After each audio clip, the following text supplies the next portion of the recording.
Welcome to my channel. Subscribe and enjoy my new stories every day. I sat across the breakfast table from Sophie, watching her pour coffee, looking as composed as ever. Her fingers moved gracefully around the cup, her gaze distant, a small, satisfied smile resting on her lips. My chest tightened, every little movement of hers filling me with a mixture of anger and resignation. She was so calm, so effortless, as if this life she'd been leading was entirely her own. Meanwhile, I was being torn apart from the inside. The first warning signs had been small, barely noticeable: an extra 10 minutes in front of the mirror, a new wardrobe filled with pieces she used to scoff at as overly trendy, the late nights at work that grew into regular weekend trips. And yet, I let it go. I told myself she was simply advancing in her career. She was a lawyer, work was demanding. I never once questioned her dedication. That is, until I started noticing things that didn't add up. It began innocently enough. One night, I noticed her phone lighting up with a message. I saw her eyes dart towards it, a tiny flicker of excitement crossing her face, one she quickly masked when she noticed I was watching. I ignored it at first. After all, I trusted her. But I couldn't deny the shift I was feeling, the sensation that something was off. I tried to dismiss the thoughts that kept churning in my head, the ones that whispered all was not right. I wanted to believe we were still the same couple, grounded by love and trust. But no matter how hard I tried to push the doubts aside, they lingered, buzzing in the background like an incessant hum. Then, one Friday night, she approached me with a strange glint in her eyes. She suggested we take some space, that we should focus on our individual interests. I blinked, thrown by her words. We'd been married 10 years, the idea of needing space felt foreign. Yet, she delivered her suggestion so confidently, so naturally, as if this was just the next logical step in our marriage. That night, I couldn't sleep. The weight of her words kept circling in my mind. Space. It felt like a warning, a veiled threat. I tried to dismiss it, reminding myself that Sophie had always been fiercely independent. But as I lay awake, the doubts grew stronger, creeping in with the shadows of the night. The next morning, she packed for a weekend work trip. She was a consultant for a law firm, and her schedule had always been demanding, but her trips were becoming frequent. Each one stretched a little longer than the last, with fewer details shared. Still, I held my tongue, desperate to avoid an ugly confrontation. This time, however, I couldn't ignore the nagging voice in my head. I told her I'd drop her off at the airport. She looked momentarily taken aback, but quickly covered it with a smile and agreed. As I watched her walk into the terminal, her shoulders relaxed, her pace quickening. She didn't even glance back, her focus entirely on her phone, her fingers flying across the screen. That night, I did something I'd never done before. I opened her laptop. It was risky, she could have set up a passcode. But my heart sank when it unlocked without issue. I searched for anything that might explain her recent distance, a reason for her extended trips. My fingers trembled as I scrolled, hoping to find emails or work documents that would justify her recent absences. But what I found was a simple browser history, dotted with searches for weekend getaways, romantic dinners, and a dozen flight confirmations that led me to question everything I thought I knew about her. The next week, I kept quiet, stewing in silence. I needed proof, something concrete, before I dared confront her.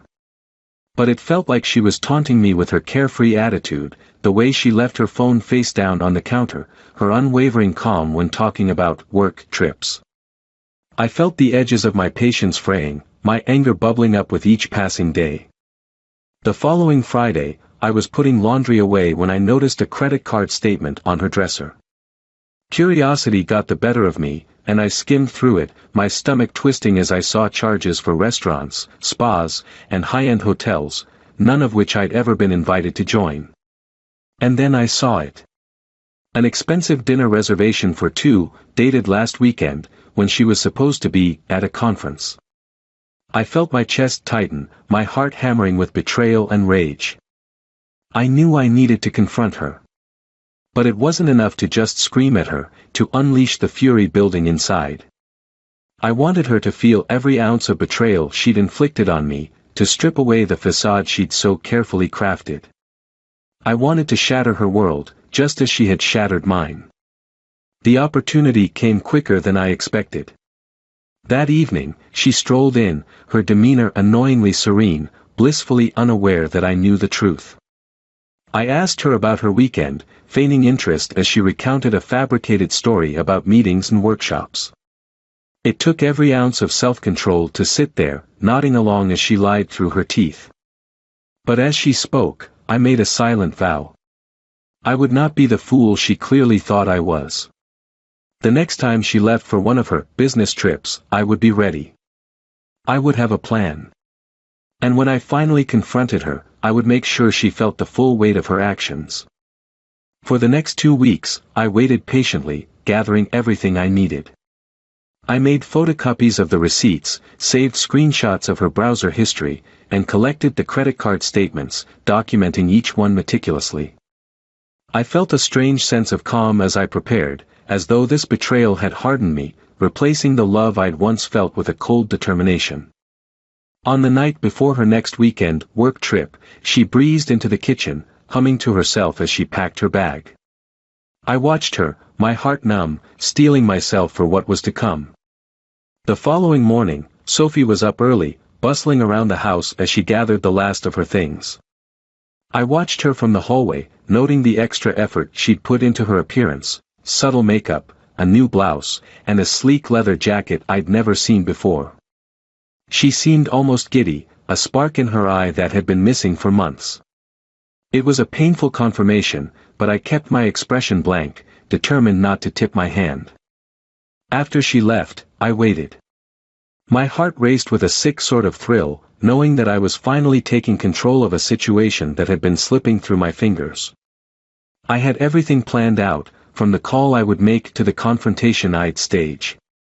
I wasn't sure if it was the right way to handle things, but it was the only way I could think to get the closure I needed. An hour later, I drove to the airport, parking discreetly in a lot across from the terminal's main exit. I watched the doors, knowing her flight was due to depart in just under an hour. She should have already checked in, but my instincts told me she wasn't boarding any plane. I'd seen enough clues over the last few weeks to guess where she was really going, and I wanted to confirm it with my own eyes. At last, I spotted her. She was outside, tapping furiously on her phone, her eyes darting around like she was looking for someone. Sure enough, a man in a tailored jacket approached her, and she broke into a warm smile, the kind of smile I hadn't seen from her in years. He leaned in, whispering something in her ear, and she laughed, a real, uninhibited laugh. They moved off together, heading toward the parking lot hand in hand, oblivious to the fact that I was watching. The sight felt like a punch to the gut, but there was a strange satisfaction in finally seeing the truth with my own eyes. It was over now, whatever doubts I'd clung to had been shattered in an instant. I returned to my car and sat in silence, staring at the steering wheel as the reality of the situation settled in. After a while, I drove back home, numb but resolute. That night, I prepared the house as though for a battle. I gathered every piece of evidence I'd found, arranging it neatly on the dining room table, the receipts, the photos I'd taken of her and her lover, the credit card statements. I wanted her to see every last detail, to understand that her lies hadn't gone unnoticed. I was awake before dawn the next day, pacing the house in anticipation. I imagined her surprise, her attempts to backtrack, to salvage the little scraps of her deception, but none of it would matter. I had everything I needed, and I was prepared to face whatever excuses she could concoct. Around midday, her car pulled into the driveway. She stepped out, visibly exhausted, her makeup smudged and her hair a little disheveled. It would have been a familiar sight once, coming home after a weekend away together, both of us tired but happy, savoring the comfort of being back. But now, the sight of her filled me with nothing but anger.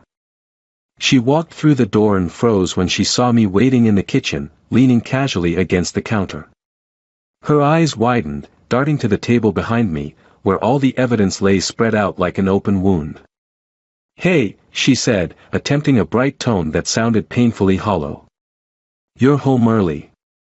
I didn't answer, watching as her eyes flickered over the dining room table, taking in the damning array of evidence. I could see the wheels turning in her mind, could almost hear her scrambling for an excuse, a way to talk herself out of the mess she'd created. "Sophie," I said, my voice steady. "Why don't you have a seat?" She hesitated, her face blanching as she took in the pile of receipts, the printed emails, and the photos. Her shoulders slumped, and for the first time, she looked genuinely afraid. Slowly, she made her way to the chair, sinking into it as though her legs might give out at any moment. "What's all this?" she whispered, her voice barely audible. I didn't bother answering, letting the silence stretch until it was thick with tension. She reached for one of the receipts, her hands trembling, as if reading it might make it disappear, or turn it into something innocent. "Care to explain?" I asked, my voice calm but cold. She looked at me, her mouth opening and closing like she couldn't quite find the words.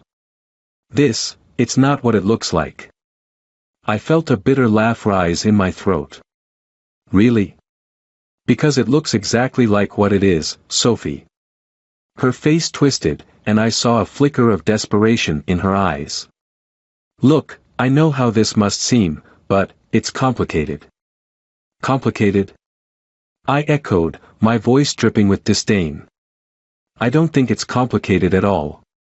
You've been lying to me, sneaking around with some other guy, all while pretending everything's fine. Do you have any idea how pathetic that makes me feel?" She flinched, her hands gripping the edge of the table so tightly that her knuckles turned white. "I never meant for it to go this far," she said, her voice breaking. "But it did," I said, not letting her off the hook. "It did go this far, Sophie, because you let it. You let it go on, lying to my face every single day." She looked down, her gaze fixed on the table as though it might offer her some kind of escape. "I'm sorry," she whispered, the words so soft I almost didn't hear them. "Sorry?" I spat, unable to contain my fury. "That's all you have to say?" Her head snapped up, her eyes filled with a mixture of guilt and defiance. "What do you want me to say, then? That I made a mistake? That I got caught up in something I couldn't control? I'm only human, for God's sake." I laughed, a harsh, humorless sound. "Human? You think being human excuses the lies, the betrayal? You think it makes it okay to tear apart our marriage because you got caught up in something?" She fell silent, her expression hardening as she realized there was no way out. I could see the mask slipping, her attempts to justify herself crumbling under the weight of the truth. "I trusted you, Sophie," I said quietly, my voice thick with emotion. "I loved you. I would have done anything for you, and this is how you repay me." She closed her eyes, her shoulders sagging as the reality of her actions settled in. "I don't know what else to say," she admitted, her voice a shadow of its usual confidence. "Then don't say anything," I replied. "Just go." Her eyes shot open, shock flickering across her face. "What?" "You heard me," I said, my tone cold and final. "Pack your things and go. I'm done. There's nothing left to talk about." For a moment, she just stared at me, her mouth hanging open as though she couldn't quite believe what she was hearing. I watched as the tears filled her eyes, but I felt nothing, no pity, no remorse. Just a cold, hard sense of satisfaction. After what felt like an eternity, she stood up, her movements slow and deliberate. She looked at me one last time, as if hoping I might change my mind, but I held her gaze, unwavering. She turned and walked out of the room, and I listened as she moved through the house, gathering her things in silence. When the door finally closed behind her, I felt an odd sense of peace, as though a weight had been lifted from my shoulders.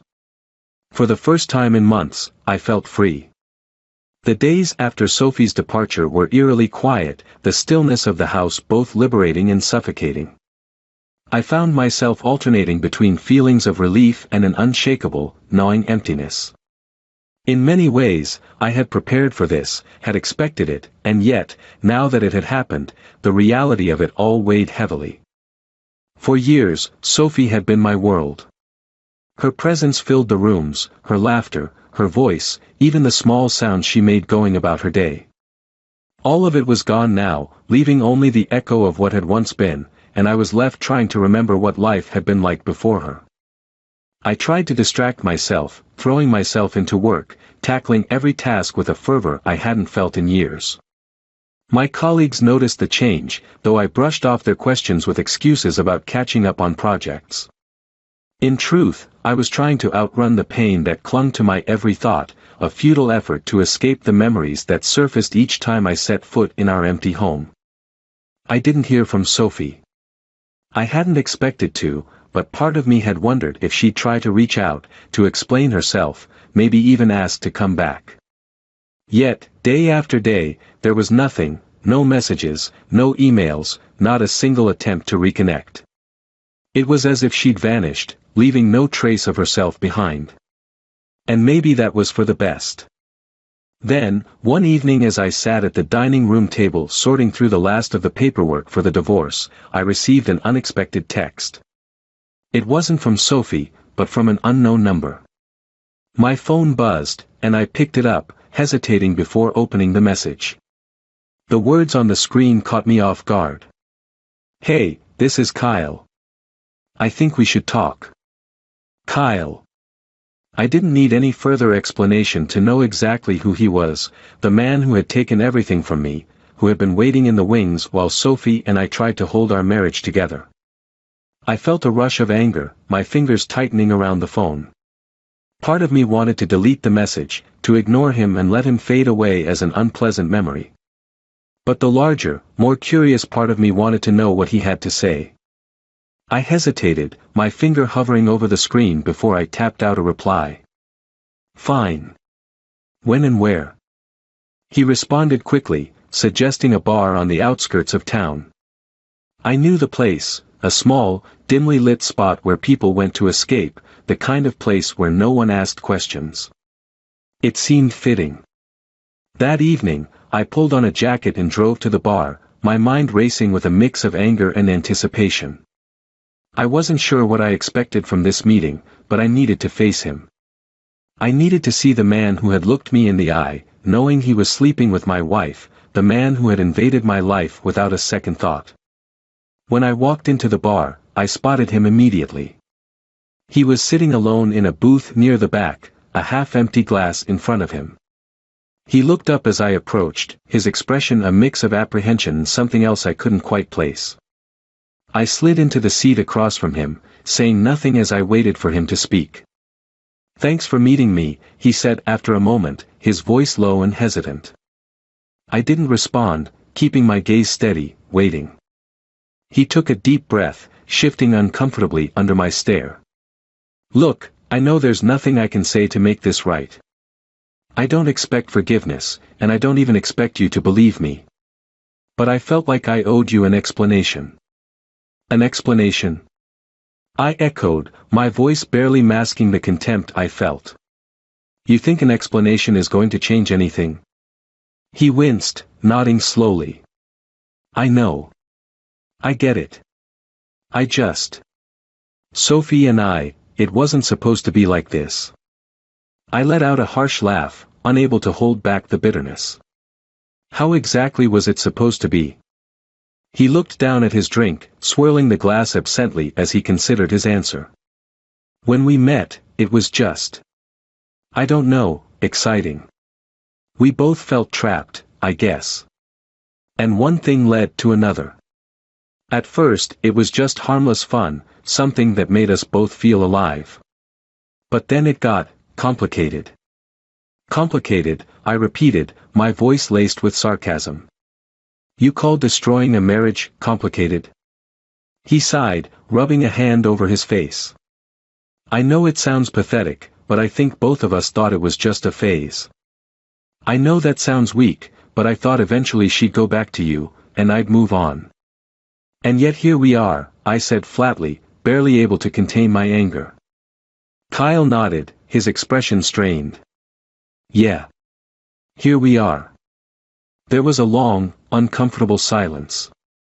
I took a steadying breath, trying to keep my emotions in check. So why are you telling me all this now? What's the point? He hesitated, glancing around the bar as though he might find an answer in the dim lighting and shadowed corners. Finally, he looked back at me, a flicker of vulnerability in his eyes. Because it's over. Between me and Sophie, I mean. A strange, hollow sensation filled my chest. I hadn't expected this. Over? He nodded. She ended things last week. Said she couldn't keep lying, couldn't keep pretending. I don't think she ever fully let go of you. She couldn't. Maybe that's why she kept pulling away, why things between us never really felt real. I stared at him, processing his words. I felt a strange sense of relief, mingled with anger and a hint of satisfaction. Sophie had left me for him, and now he was sitting here, confessing that their relationship had crumbled as quickly as it had begun. So, what? I asked, my voice thick with disdain. You want sympathy? Or maybe you want to apologize and feel better about yourself? He shook his head, his gaze steady. No.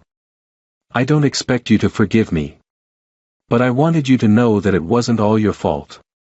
Whatever went wrong between you and Sophie, it wasn't on you. I clenched my jaw, struggling to keep my composure. I didn't come here to absolve you, Kyle. You knew exactly what you were doing, and you didn't care who got hurt. He nodded, his expression resigned. You're right. I didn't care. But I care now, even if it's too late. I wanted to face you, to own up to what I did. I stared at him for a long moment, feeling the weight of his words settle over me. I didn't know if I could forgive him, if I even wanted to. But in that moment, I felt something shift, as though a burden I'd been carrying was finally lifting, freeing me from the anger and bitterness that had consumed me for so long. You got what you wanted, I said quietly, my voice barely more than a whisper. You tore my marriage apart. And now you have to live with that. He nodded, his face pale and drawn. I know. I stood up, leaving him sitting alone at the table, his head bowed, the weight of his actions etched into every line of his face. I walked out of the bar, feeling a strange sense of peace. For the first time since Sophie's betrayal, I felt like I could breathe again. As I drove home, the city lights blurring around me, I realized that this was the end of one chapter and the beginning of another. I'd confronted the man who had taken everything from me, and now, finally, I could move on. The days following my meeting with Kyle were strangely calm. There was a lightness in the house, a quiet peace that settled over me like a soft blanket. I'd faced Sophie's betrayal, confronted her lover, and, in some small way, had managed to release the anger that had consumed me. I was ready to move forward, to rebuild the pieces of my life one by one. But healing isn't a straight line, and I learned this truth all too soon. It was a cold Wednesday morning when my phone buzzed with a text from Sophie. I hadn't heard from her since the day she'd packed her things and left. Seeing her name on the screen stirred something in me, a mix of resentment and that lingering feeling of familiarity, of the life we'd built together. I read the message, simple and brief, "Can we talk? Please." I wasn't sure if I wanted to, but curiosity, or maybe something more complex, tugged at me. I replied, telling her she could come over after work. She arrived around dusk, her hair pulled back, her face drawn and pale. She looked exhausted, her usual confidence replaced with something far more fragile. "Thank you for letting me come," she said quietly as she stepped inside, her eyes flickering over the familiar rooms that had once been her home. She took a deep breath, her hands clasped tightly in front of her. "Let's talk," I said, gesturing to the couch. We both sat down, the distance between us feeling like a chasm. She looked down, her fingers nervously tracing circles on her jeans. I know I have no right to ask for anything, she began, her voice trembling.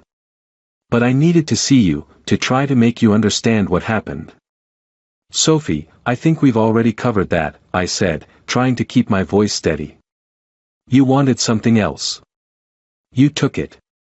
And now, well, now it's over. She nodded, biting her lip as if bracing herself for what she was about to say.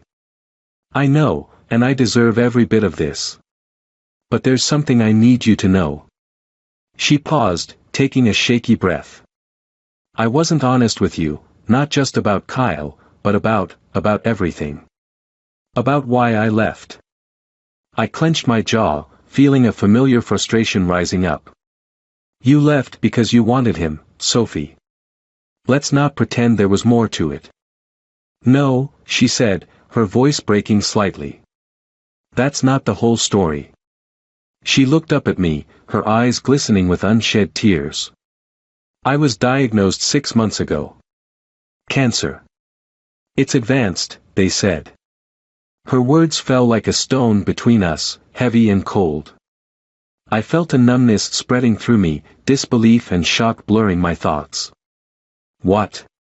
I managed, my voice barely above a whisper. She swallowed, the tears finally spilling over. I didn't want you to watch me go through it, to see me like that. I thought if I left, if I did something that made you hate me, you wouldn't feel trapped. I thought it would be easier for you. The room felt like it was closing in on me, each word sinking deeper, taking root. You threw away our marriage because you didn't want me to know. Because you wanted me to hate you. She nodded, wiping her cheeks with the back of her hand. It sounds ridiculous, I know. But I couldn't stand the thought of you watching me waste away, of you having to be my caretaker, watching as her voice trailed off, choked with emotion. Did Kyle know? I asked, my voice hollow, dreading the answer. She shook her head. No. He was just an escape. A way to put distance between us, to make you hate me so I could leave without breaking you. The weight of her confession settled over me, too heavy to bear. I looked at her, feeling a surge of pain and anger. You thought that would make it easier? You thought tearing apart our lives would make it easier? Her head bowed, her shoulders shaking with silent sobs. I didn't know what else to do. I was scared, terrified. I couldn't stand the thought of being a burden to you, of you having to give up your life to take care of me. 1,000 emotions surged through me, anger, sadness, betrayal, and, despite everything, a deep and painful love. I wanted to scream at her, to tell her how selfish she'd been, how cruel. But as I looked at her, sitting there in a frail, broken heap, I felt my heart break all over again. Sophie, I said softly, my voice barely holding together. Why didn't you just tell me? She shook her head, unable to meet my gaze. I couldn't. I didn't want to put that on you. And now, I know it was wrong. I know I destroyed the best thing in my life because I was too much of a coward to face it with you. The room was silent except for her quiet sobs, and I felt a heaviness settle over me that I hadn't felt before. She had betrayed me, shattered our life together, but hearing the truth now, I understood the fear that had driven her to it, the desperation that had pushed her to such drastic measures. I wanted to say something, anything to ease the pain, but I couldn't find the words. Instead, I reached out, wrapping my arms around her as she wept. I held her close, feeling the fragility of her body, the weight of her sorrow, and I realized that despite everything, I couldn't turn her away. Not now. Not when she was at her most vulnerable. She looked up at me, her eyes red and swollen, and whispered, "Please, can we just spend a little time together? I don't expect forgiveness, but I just want to be with you again, even if it's only for a little while." I nodded, unable to speak, and for the first time in months, we sat together in silence, our anger and resentment melting into something softer, something bittersweet. The next few weeks were a blur of hospital visits, doctor's appointments, and quiet nights together, sitting in silence or talking about memories from our years together. The anger I had felt began to fade, replaced by a sadness so deep it felt like it would swallow me whole. I watched her grow weaker, saw the spark in her eyes fade, replaced with a calm resignation. One evening, as we sat on the porch watching the sun dip below the horizon, she took my hand, her grip frail but warm. "Thank you," she whispered, her voice barely audible. "For everything." I felt a lump rise in my throat, the pain almost too much to bear. "Sophie, Shoo," she murmured, pressing a finger to my lips. "Just, hold me." And so I did. I held her close, feeling the faint rhythm of her heartbeat against my chest, wishing with everything I had that things could have been different, that the pain and betrayal could be washed away. That night, she passed away quietly in her sleep, her hand still in mine. I sat beside her, staring at her peaceful face, feeling a hollowness settle in my chest. She was gone, and with her, the possibility of any kind of future we could have had. In the weeks that followed, I was left alone in the house, haunted by the memories of our life together. I had found a sense of closure, yes, but it came at a cost I had never anticipated. Sophie was gone, leaving only the memories, and the emptiness she had tried to spare me all along. And now, as I stood in our quiet home, I realized I would never truly heal from what she had left behind.